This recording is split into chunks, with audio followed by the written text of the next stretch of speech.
কাল ছিল রাম ঠাকুরের আশ্রমের মহোৎসব।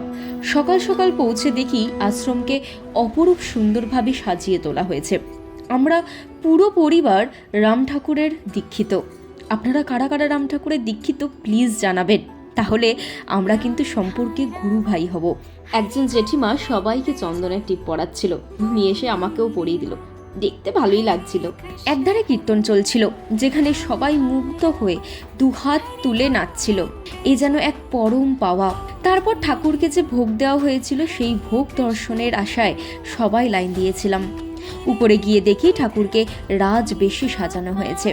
তা দেখে যেন চোখ দুটো একেবারে জুড়িয়ে গেল। শুনেছি পরমান্ন দর্শনে পরম প্রাপ্তি হয়, সেই সুযোগ এবছর আমারও হয়েছে। তারপর দু চোখ ভরে ঠাকুরকে দর্শন করে চলে যাই প্রসাদ খেতে।